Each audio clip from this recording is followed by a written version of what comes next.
रमेश, जरा इकडे ये बघू. बोला काका, काय म्हणताय? अरे, मी आज तुझ्या शाळेत गेलो होतो. हो का? अरे बापरे, बहुतेक माझ्या मॅडमनी काहीतरी सांगितलेलं आहे काकांना. बघूया तर काय म्हणतायत.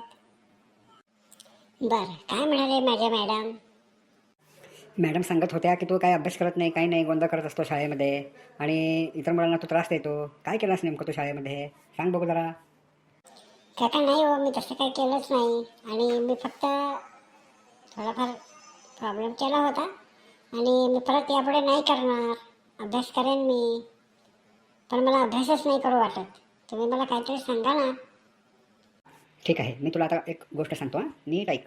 एका गावामध्ये दोन मित्र होते. एकाचं नाव होतं सचिन आणि एकाचं नाव होतं रवी. सचिन खूप मेहनती होता आणि अभ्यासू पण होता. तर रवीला जरा अभ्यास कमी आवडायचा. एक दिवस शिक्षकांनी सांगितलं, जो परीक्षा चांगल्या मार्कांनी पास होईल त्याला मी खास बक्षीस देणार आहे. मग पुढे काय झालं काका? सचिनने जोरात तयारी सुरू केली. रवी म्हणाला, अरे इतका अभ्यास कशाला करतोस? आपण नक्की पास होणारच. सचिन हसत म्हणाला, मित्रा, अभ्यास हा खजिना आहे. तो जितका जास्त करशील तितका भविष्यात तुला फायदाच होईल. मग काय झालं? परीक्षेचा दिवस आला. सचिनने आत्मविश्वासाने पेपर सोडवला.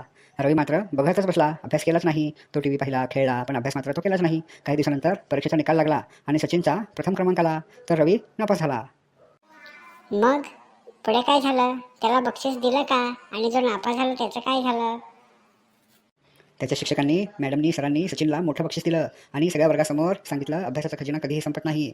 जो तो मिळवतो तो आयुष्यात यशस्वी होतो. रवीनं ते ऐकलं आणि ठरवलं की पुढच्या वेळी तोही मेहनत घेऊन अभ्यासाचा खजिना जमवणार आहे.